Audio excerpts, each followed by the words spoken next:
Okay. Hey everyone, I am Priya Rao, and you are here joining us for Happy Hour with the cast, crew, and other admirers of the film Red Rover. So welcome everybody. So good to see you all from various corners of Canada and the world as we talk about this otherworldly film, shall we say. I want to actually, since we've got both the co-writers here, I thought I'd maybe start with chatting with you, Dwayne and Shane. And maybe just ask you, first of all, where the title of the film came from, and whether, you know, I love the double entendre of it, but did it start off with that, or did the Red Rover games sort of come into play just as a side effect? This was a fight. This was actually a bit of a battle. So the working title of the film was actually based on another short Shane was doing, and he liked the title and he just carried it over, and it was called Sunken Treasure. And then I started just calling it Red Rover, and without asking him. And then our editor Luke was our sort of deciding guy, I think. Or did we put it to a vote to some of the crew? I can't remember. Oh, you asked all of us. We did, right? Yeah. Okay, yeah. Yes. I was really rooting for Red Rover, so I say I won. Yeah, it was so yeah, that it came from, there was obviously a strong vision. It came from a strong vision. Very strong vision. We had a clear idea what we wanted to do, and then we put it to a vote. Yes, and yeah, exactly. We were like, whatever, man, whatever. Let's go with the vote. I know what we're going to say, and I'm calling my agent right now. Is it too late to change it? Check your junk mail. Maybe check your junk mail folder, Kara. Yeah. the international version can still be changed, maybe. Yeah, and there was actually a scene in the movie that's been cut that goes a bit deeper into that title, and it was the character Damon and talking about how when he was young and he would play Red Rover and no one would call him over, and so it became a nice little title for the theme of the movie, as well as it's a great name to replace Mars One, Mars being the red planet and calling you over. Like, it all just kind of worked for that reason. And so the name of the fake company that was doing this was always Red Rover. It's just, it wasn't always the title of the film. Right. And now that you have this title, which seems so apt for the film, I wonder, where did the original title Sunken Treasure come from? Well, I don't have a sofa close by, but I would lie down and go through the therapy of all my things that feel like they're sunken emotions that I have to dig up and dredge up and try to heal myself. And that was the title that I thought would be good for my biography. We just thought carried over to the movies. But that actually goes to a Wilco song from their first double LP. It's one of the songs that they had on there. And then it just felt, you know, the character looking for the sunken lost thing physically on the beach would also tie into the idea of looking for something inside himself, an idea to aspire towards freedom, towards a release of newness in himself. So it kind of was all in that kind of thing. It was originally going to be a pirate movie and then turned into a ride, and then we had to scale back because of the budget. I'm upset it wasn't a ride, because the residuals for a ride would be amazing. Could really use those right now. Yeah, I can picture it at Canada's Wonderland. Yeah. You got to go by yourself and just walk around. It's like sad Pirates of the Caribbean. Exactly, yeah. Depressed Pirates of the Caribbean. Yeah. And first of all, whose idea was it? Was it a co-idea, or who brought the story to whom? It's a really long story. Shane had a really interesting short idea. We were this man, this has been a long journey. Shane had an idea for a short about a person going to visit family and friends just before he was going to go to Mars. Like, it was a little more sci-fi in that sense of, like, he was going and he was going door to door saying goodbye. The and Shane character, brought it not up. me, just to be clear. Yeah, Yeah. the character. Yeah, I was never going to Mars. Yeah, just that Mars was his deep inner soul that he was retreating inside of. And at the time, Shane and I had already done a few shorts together. I didn't want to do shorts anymore, but I always loved the idea. And Shane and I were getting really itchy to make another feature film. Shane and I had made a film 7 years prior called Tucarano, and we made it for under $20,000. And Wow. we'd had a couple of projects in development for much bigger budgets, and none of them ever happened. And it gets frustrating when all you want to do is make something. And so we wanted to make a feature. And that idea Shane had always stuck with me, but it really wasn't enough to be a feature film. And so I thought, well, what about the idea of a guy who isn't going yet? He's trying to go. And these thoughts came about at the same time as the Mars One program. And I don't know if you know what the Mars One program is. The Mars One program was similar to the Red Rover idea. It is this contest. They were going to host a reality show and have these people compete to go to Mars. And that reality show was what was going to fund the mission to Mars. And so that came about at the same time. And Shane and I watched these submission videos by these people who were going. And we settled on the fact that should be the feature film, a guy trying to go to be a part of this thing and go to Mars, that was the engine of the film. And so that's where it came to. And I mean, for our table read, I think Shane was very proud because we were on, was it double buff? We had achieved goldenrod. Yeah. So there were just it went back between Shane and I and together so many times. But yeah, the idea, most of our ideas are generally, there's a spark in someone and then we end up developing it together, and it usually ends up going in a very different place, but that process happens very much together.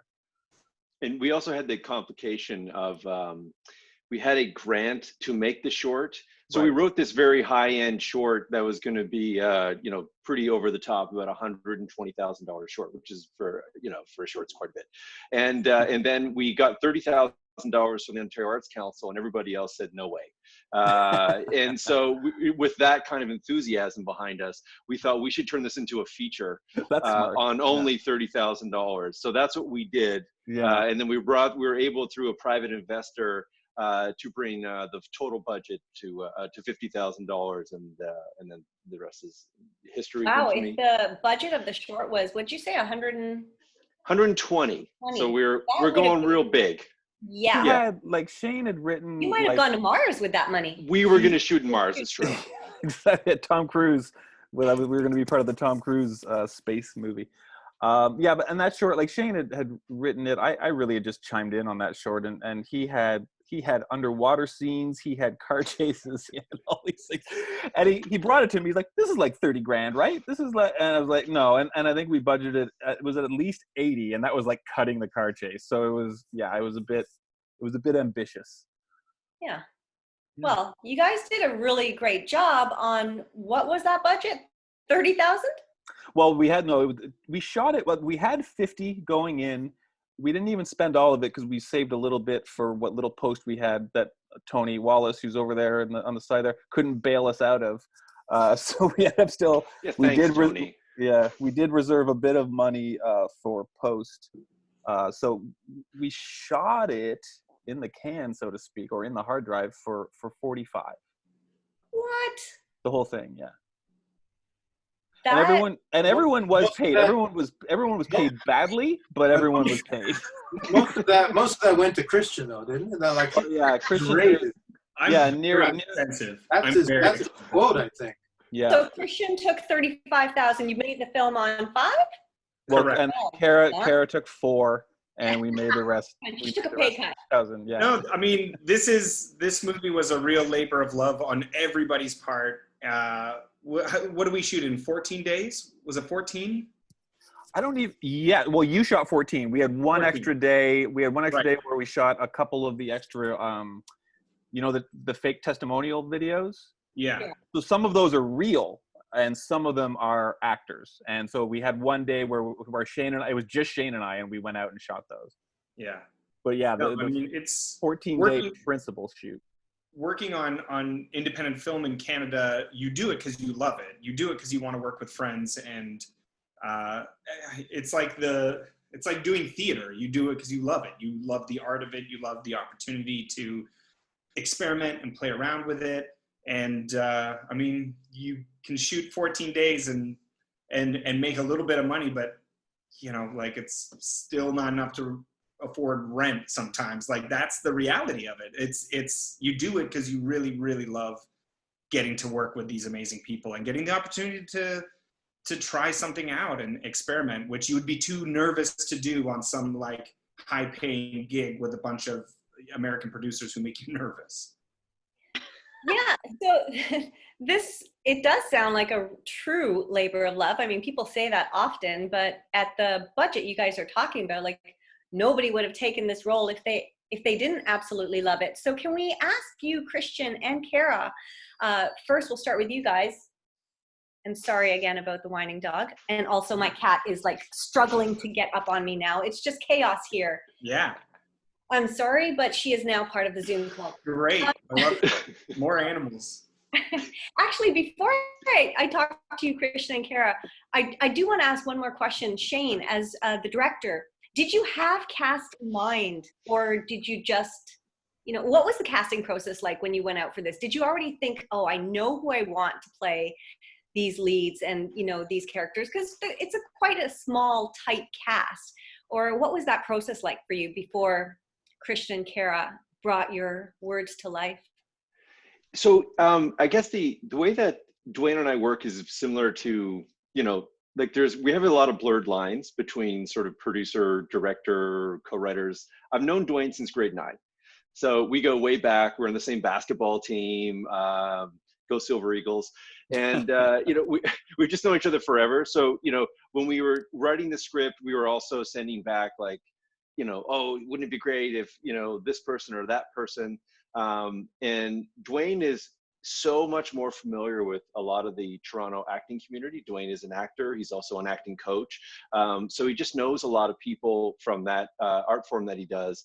And so that brought up a whole bunch of ideas. And he has a great mind for this person should be in this role. He just really matches that stuff so well. And so when, you know, the first time he said, this was very, very early on, he's like, Christian sends me the, you know, I'm like, well, yeah, okay, yes, so then that's, you know, that's when we were sharing things back and forth.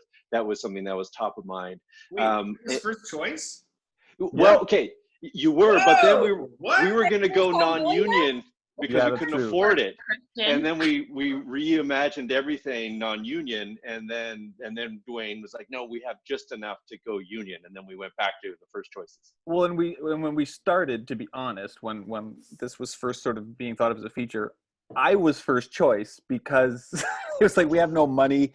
And even beyond the money, what we're asking actors to do in terms of all the extra things like a place to change and hair and makeup, like all these things we're asking beyond the money that the union shoots provide, all those extra things that we're used to and working in American productions, we can't provide. And as an actor, I feel bad asking other actors to do that for.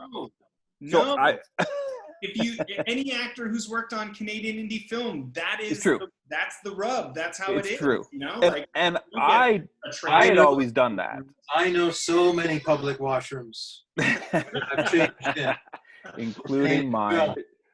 Just to be clear, Dwayne, Dwayne, you were your own first choice to play the role of Damon. I just want to that was not a mutual decision. That was something that you wanted to. And to be honest, it's funny because I saw Christian. The first time I saw Christian was in a David Rotenberg acting class, and Christian hadn't done, like, you had done like a Bell commercial, like that was kind of it. And I was just there auditing. David liked to have me there auditing. We shared some clients at times. And David was just digging into you, and in a way that I thought he was wrong. Like the things he was sort of talking about you, you know, just and that, you know, you're character actor, you're this, you're that. And what Christian's always appreciated, and what I'm happy that Shane and I were able to do for him at the very beginning, and I hope for more, is I just saw right away, like, no, he's a lead. He's a leading man.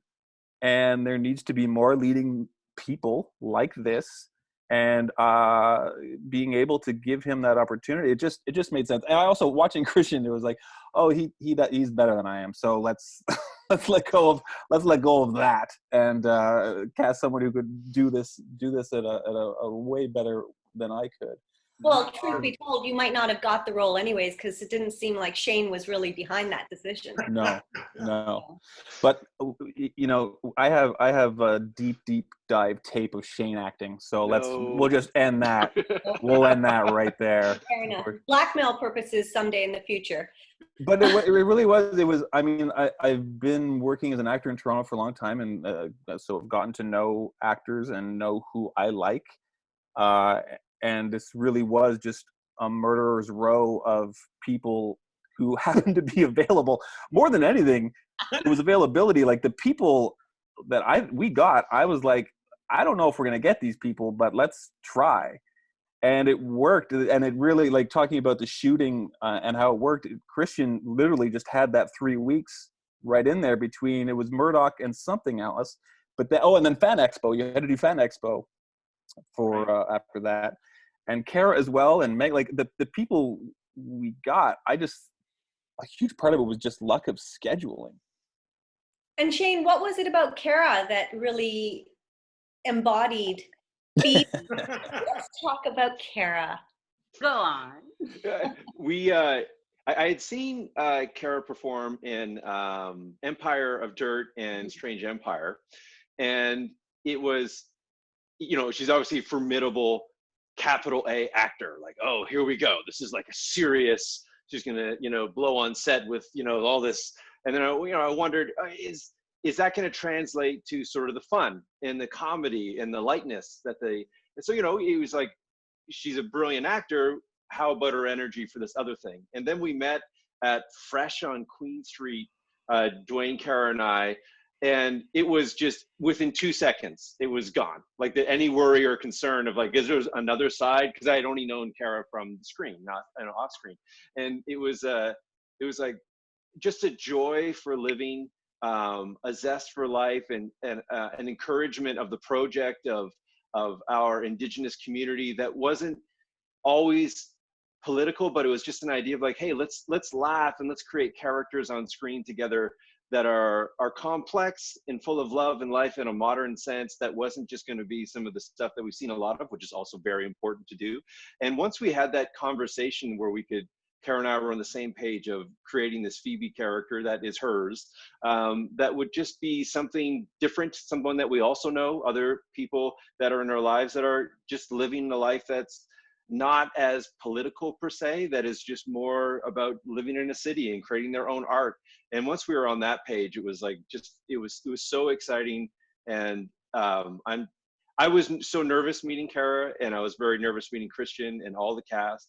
But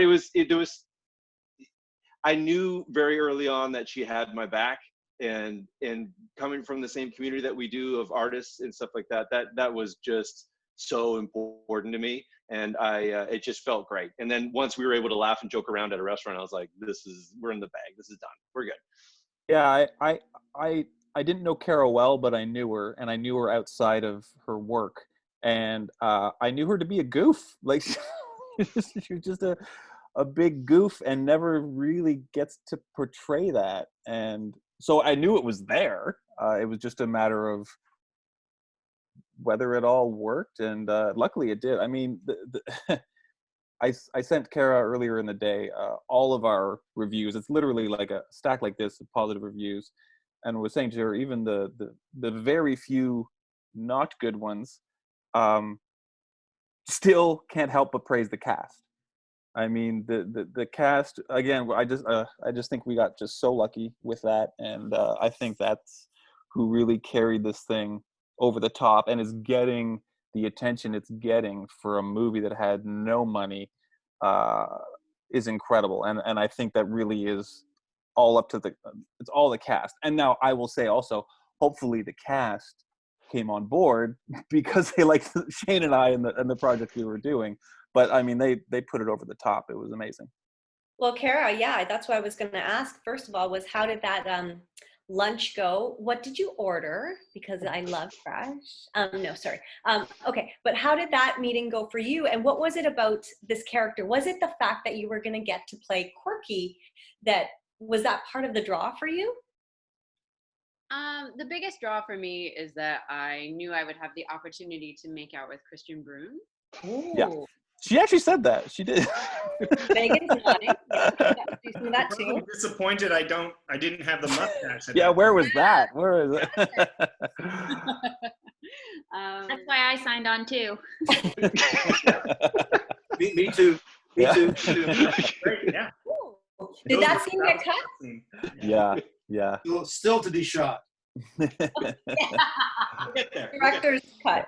Yeah. No, I mean, I think actually just sort of going off what Shane was talking about, it is such a rare opportunity, especially as a First Nations woman, I'm Ojibwe, to be able to play the lead role in a movie that isn't, I call it trauma porn. And sometimes we get, and while there's so much that needs to be, stories that need to be told about the Indigenous experience in Canada, and there's, trauma for a good reason. I think that sort of the flip side of that is that often people don't want to hear from us unless we're talking about that. And I think that it's really important to remember as well that Indigenous people are human, and we joke and we laugh and we dream and we fall in love. And so that to me was this is the first time I had seen a script where that was the case, and to get to play that and to get to bring a much truer version of myself to a character was a rare experience as well, and get to joke and laugh. And I knew it was going to be fun. I knew that this was going to be a really fun time. We are calling it a labor of love, but for me it was like the labor part was not really a factor. I just got to show up and be super silly with my pals all long day. So yeah. And did you do your own singing at the end? Was that you? Yes. Did you forget? That was so unbelievable.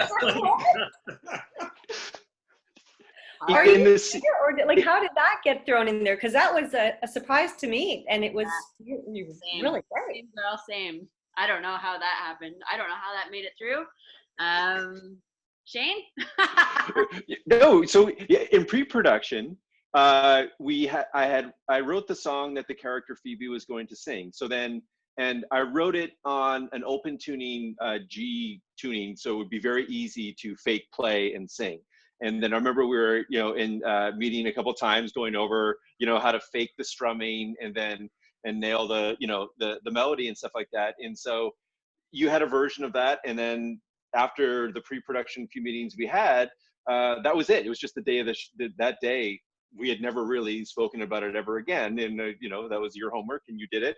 And then on set, Tony Wallace, who did the score and also the location sound, and he's here, and Tony Wallace, he had rigged the scene to be a live club recording, but also you had your lapel mic. So the playback that Tony had arranged was the sort of guitar track that I had recorded with Tony, and we had sort of played it out. So you'd have playback of just the guitar, but that is Kara singing in that scene. That is a single take. Even though it was multiple angles, it was just one that just everything was dialed in, performance, and the tone of your voice was perfect. And that once we just rolled it as one continuous song, and it's just it's a guitar overdub basically with you singing live. And then later in the score, we wanted to make it a little bit bigger, and so Tony added, we kind of entered into the character of Phoebe as she was hearing the song, as opposed to the raw club, and also the way that Christian was hearing the song, something more magical than just a solo, a guitar and vocals. And then so Tony filled that in with some other score elements. But that is absolutely Kara singing. That is one take. It is. Boom. That is that's crazy. Well done. We do have some questions, but I want to ask Christian a couple of things before we start opening it up to the floor. So Christian, one of my favorite sequences, everybody loves the Rocky style training sequence. And I just love that. I want to know personal use, how many chin-ups can you do in real life? Because God, I cannot even do one. I am terrible at them. I go through phases of physicality where I can do like maybe 5, but I'm a push-up guy. It's funny, I went to military school for high school for 4 years in the US, and you get really good at push-ups there because they make you do a lot of push-ups. So to this day, I can crank out a lot of push-ups without stopping. That's like just like built into my DNA now, but I've never been able to do chin-ups. I just can't do it. It's so hard. Yeah. So yeah, that's movie magic. Remember how I thought I could, So it's all good. remember how I thought I could do one? I was like, oh yeah, for sure I could do Yeah. one. And I was like, Yeah, I thought that. I always used to think that too. I was like, come on, I can at least do one. And people are like, no, it's harder than you think. I'm like, one I can do. I couldn't even unbend, like bend my elbows at all. It was just like, okay.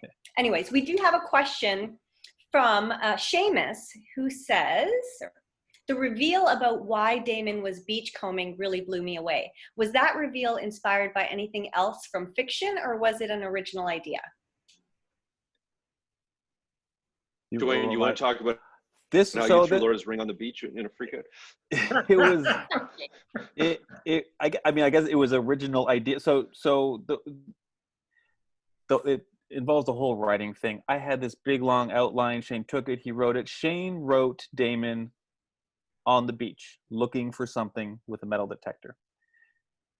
Shane had never really gone to what exactly it was. Shane is such a visual guy, and he sees things and he likes things, and he's usually right, but he just saw like this guy he's on the beach, he's looking for something. So I liked it. I was like, that's neat. Let's pay it off. Initially, it wasn't a ring. It was a key. And he was looking for the key to unlock. You know how on in the West End, I'm sure the East End maybe has, but the bridges that have couples who put locks on bridges. So originally he was looking for the key to unlock the lock that he and Phoebe had put on there together, and that was Beatrice. Sorry, yes. And that was what would release him finally from the whole thing. And then it eventually just evolved into the ring. I don't remember how specifically. I don't remember which draft, but eventually that's Pretty sure it was my idea. You take a lot of credit for me. If you don't remember, it was my idea. That's how you're gonna say. Now I gotta go look at Goldenrod. So it was an original idea in that sense, but it actually came through the evolving of the writing. It wasn't in there initially, and it came with drafts. You know, I like how in the synopsis for the film you talk about this character Damon looking for treasure on the beach, and he did find treasure on the beach, didn't he? So was that Yes, Darrow, I understand. You're the treasure. I get it. So what was it about this character, Christian, that drew you to him? He's such a lovable kind of person, but doesn't really love himself at the beginning much, does he? Yeah, he lacks confidence and a good sense of self-worth, and he's clearly stuck in a rut.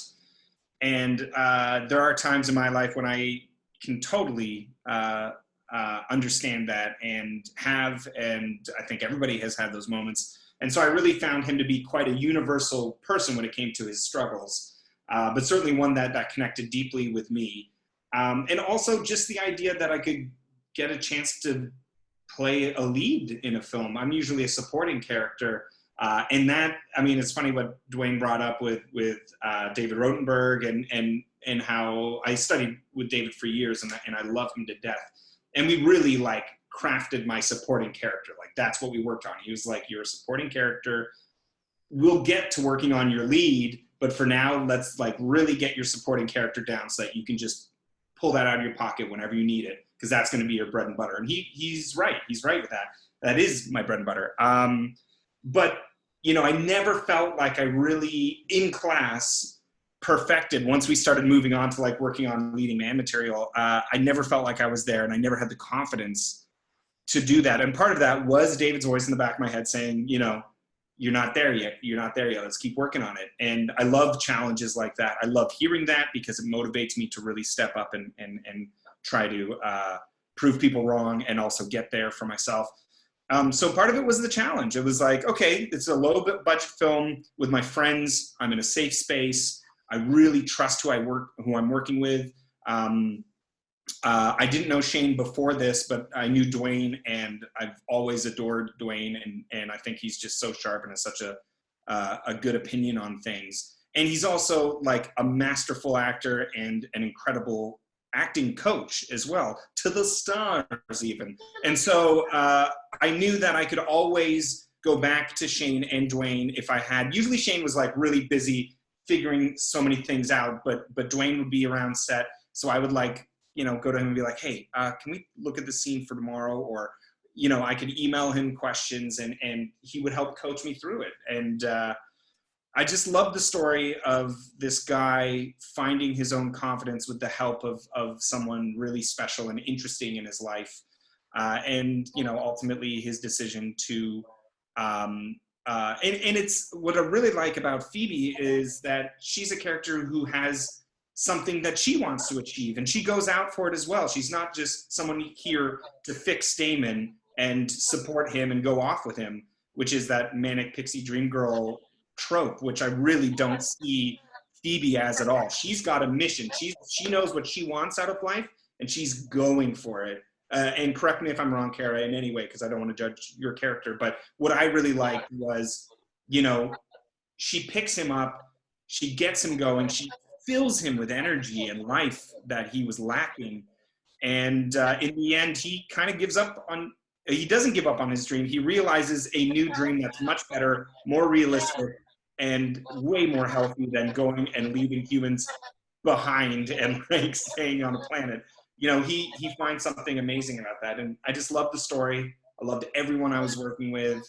And it was really a no-brainer. It was great to get a chance to be a lead in the film. Yeah. You know, it's except for he's such a, like, it takes him long enough to figure out that Phoebe's the one, doesn't it? Yeah. What is wrong? Although well, we find these things. I mean, I think very often we don't listen to our guts, and we don't pay attention to all the signs around us sometimes out of fear or fear of getting hurt again. I mean, I think it's a very universal thing for people not to see what is so in front of them.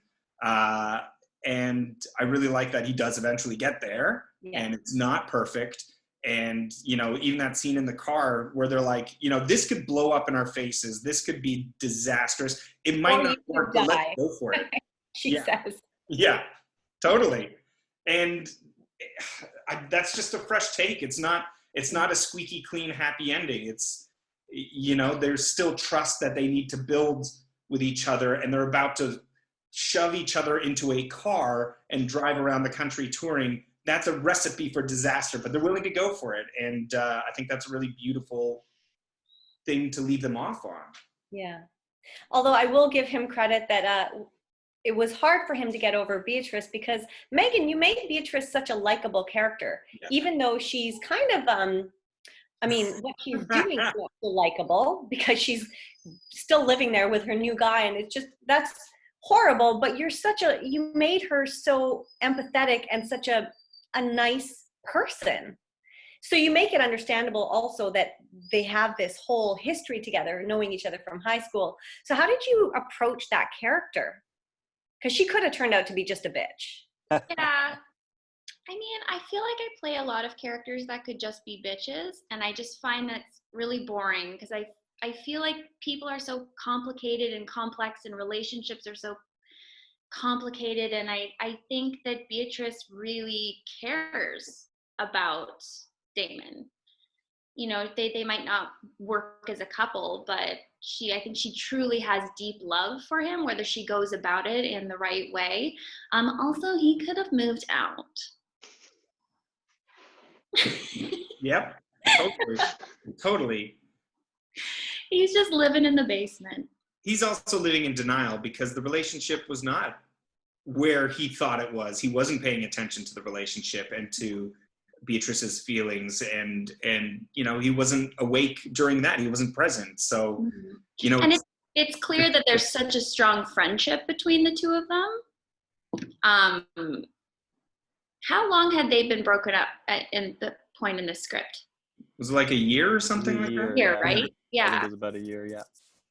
Even when Beatrice is asking him to leave the house, you can tell that she's still like just wants him to be okay, just wants him to win. She really just wants the best for him, which I think is the case in a lot of relationships. Breakups are hard and complicated. And there's always a villain or a victim, and I think sometimes it's not always that clear. Yeah, you made it really hard to see it as villain and victim, because it wasn't really. It was sort of just this plant was not watered, and now you can't water the plant because the plant is dead. Yeah, and I think it's hard. The plant is dead. I think it's hard for the person that's breaking up. It's hard for them too. It's painful to hurt someone that you really care about, you know? Yeah. We have a question from Alfredo, who wants to see Phoebe's helmet. Where is it? Downstairs. Somebody Shane have has to go downstairs.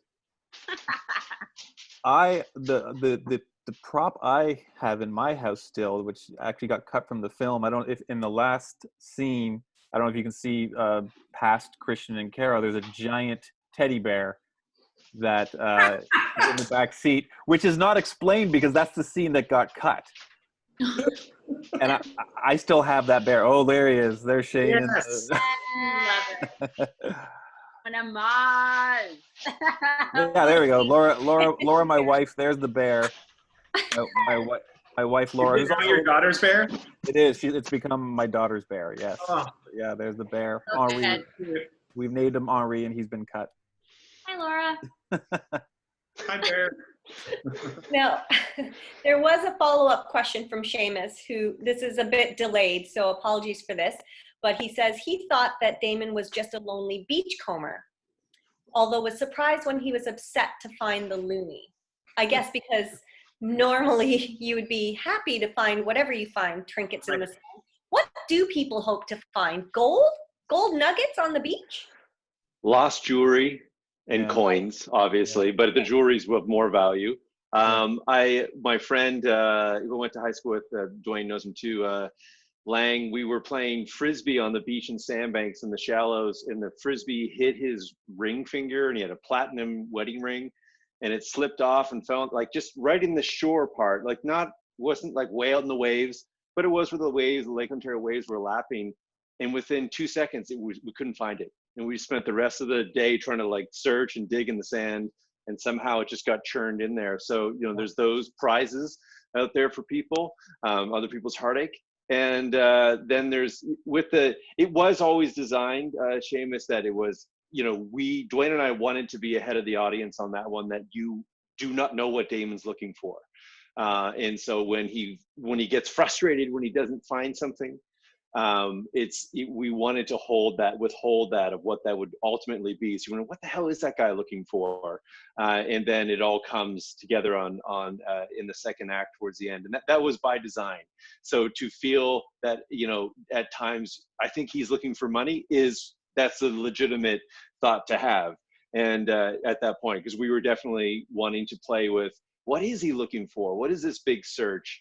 And that would also tie in thematically to his search for his deeper, truer self, and for fulfillment, and for some sense of rebirth. You know, so it's this physical act, which is obviously metaphorical for the character, and it could be a lot of things as you're trying to figure out what it is. And then when it finally comes together, we preluded the Beatrice's lines about, I wanted you to come with me, why didn't you come with me? So we had those we were trying to tease it out over time. We hope it works, and that's what we were trying to do with that idea.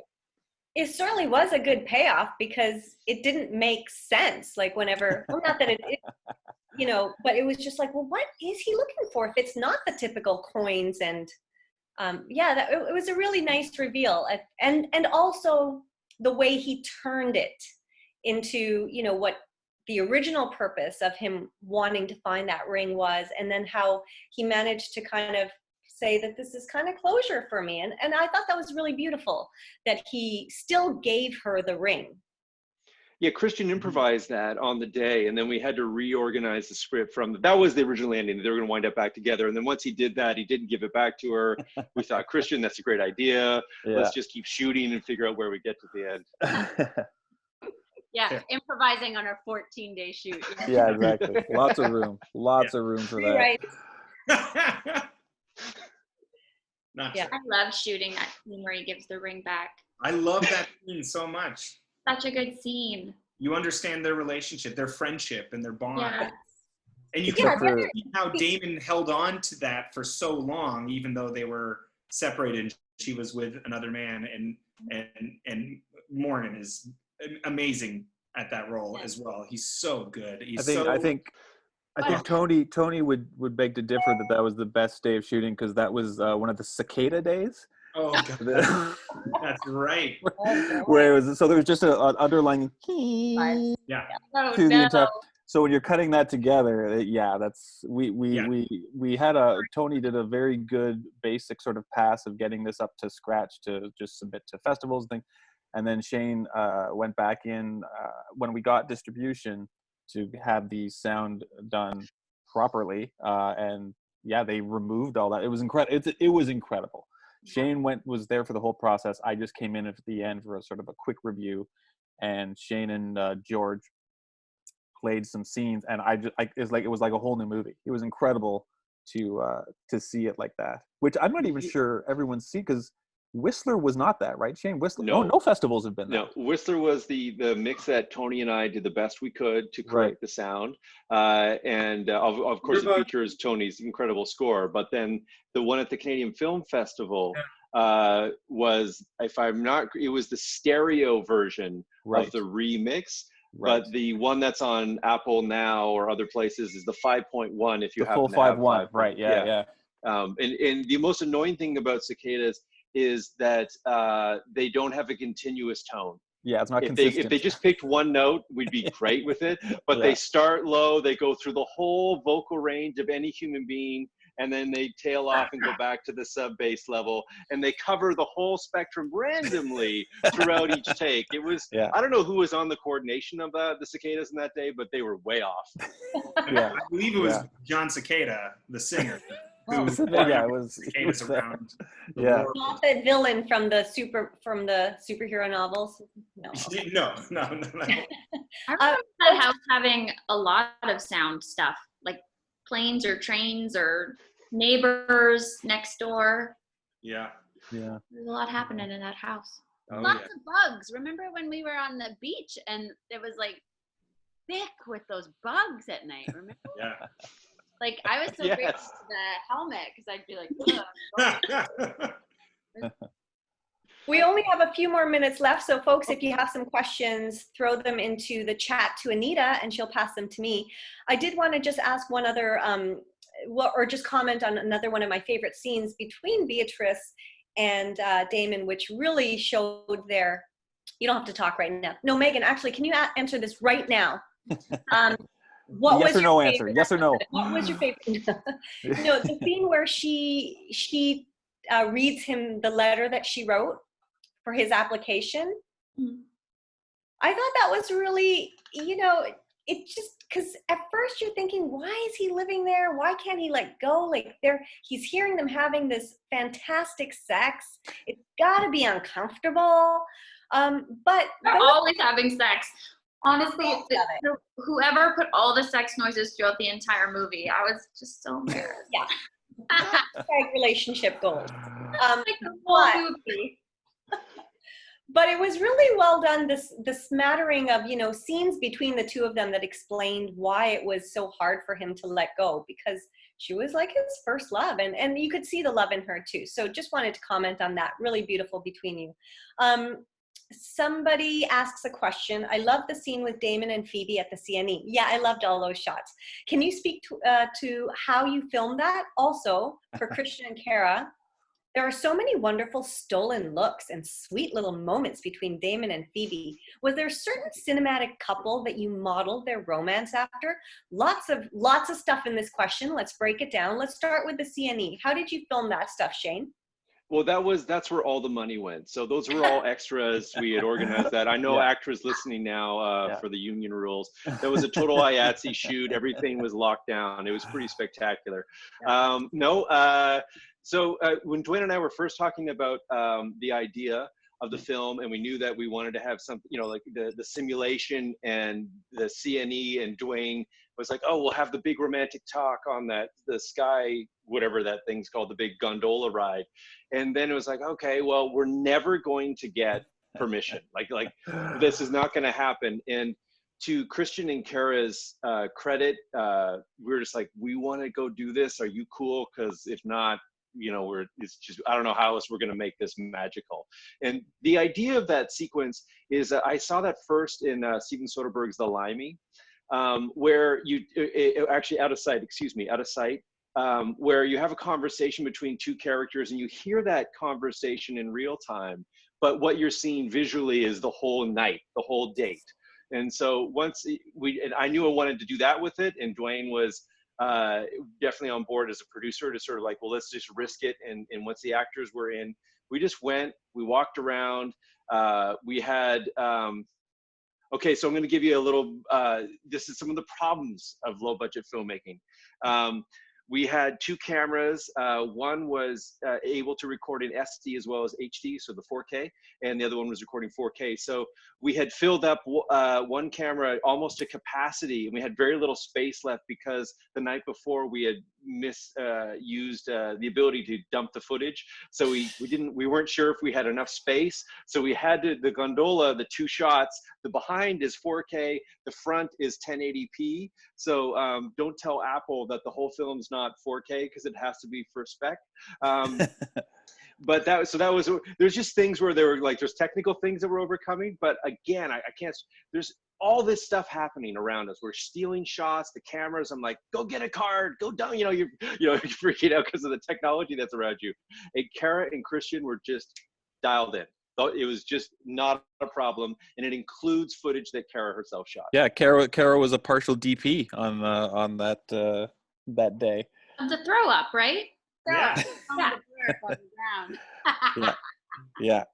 That was that's one of my favorite sequences in the film as well, because it's just so colorful and bright, and it reminds me so much of the X and being young and the energy that those places carry with you. I mean, you spend a day at the X or a place like that, you leave exhausted. Your brain is overloaded. You have a headache. You've been whipped around, and that day was just so much fun. I mean, we ate every garbage food we could there, and that was part of the job. I mean, come on, it was great.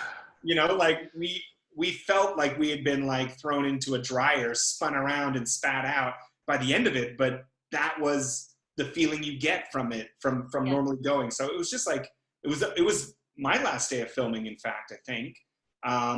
And it was just such a fun, weird, renegade, shoot from the hip way to end the whole experience. They're sneaking around too. We had these cameras, and we're like, okay, everyone, be cool. And love it. That was so fun. And then that scene where we're going across on that whatever gondola swing, whatever. I think it's called the Sky Ride. The Sky Ride. We had to wait in line to ride it, right? Online. And so we had one ride's worth of time to try to get that scene too. And also Shane hiding behind us from the seat behind us so that you don't see us in the shot. He's trying to make sure that the other camera in front of us doesn't see him. So he's filming this back there. Because was Tony behind and you were in front? That's correct. Tony had it wasn't behind. And so Tony too was trying to be like a casual guy, just enjoying the ride, but also checking the shot that it was still in focus. And that, exactly as Christian was describing. And Kara and Christian, you guys also had to do your own sound because there's no, you had to get the sound going and the phone mics. okay. Yeah, the phone mics. Oh boy, the joys of Canadian indie filmmaking. But So it is much fun. fun. It sounds like it was so much fun. Yeah. So exciting. Yeah. We've only got a 30 seconds each. I'm going to ask Christian and Kara. It really is, it comes down to the chemistry between the two of you. And, you know, just riffing off of that question, the second part of the question, which was, you know, were there some on-screen couples that you kind of modeled or thought of in your heads? But more so, how did you create that chemistry? Was it just natural? Well, I was emulating Ross and Rachel from Friends, so no. I don't know, Carrie. I mean, what do you think? We're just friends. Yeah. I feel like it was easy. We think each other are funny, and that's a huge part of chemistry. When someone thinks that you're funny, you can be friends. It's really hard to get along when you don't share a sense of humor, and that was something that I think that we had as a whole company, and I think that's why the world we created works, and it has that. We all think each other are very funny. And You two in particular, though, like 'cause Shane and I, sometimes you guys would go off together and do your thing, and sometimes Shane and I would just be like, I don't know. you guys were like, you were in your own little bubble zone, and it was amazing to watch it. It was so outside of Shane and I's humor. Sometimes we were like, it's them, you know, they're doing their thing, and it was awesome to see. Christian, last comment to you.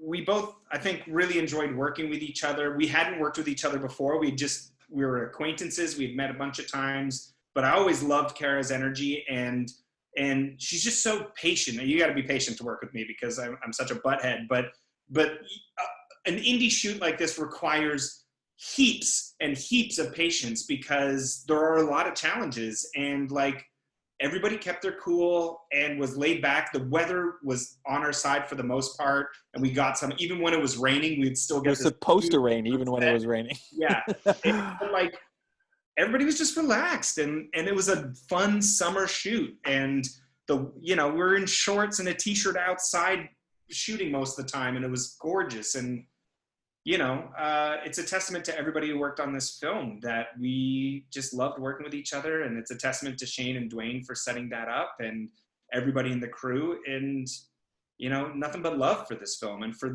everybody it was a really special moment in my life and my career to get to work on this film. I feel really honored for that. And a shout out to Craft Services, Fallon Johnson and Michelle down there, who also made incredible food every day that was healthy. It wasn't just, hey, here's a box of M&Ms. We were spoiled. we were spoiled in that department for sure. Yeah. Well, it is clear to see that this was a labor of love for a film that was really all about the importance of love. So thank you all for joining us for this Q&A. Such a charming film, and it was a pleasure to talk to you all. Thank you so for much having for us. supporting us. Yeah. Good to see everybody. Hey. Yeah.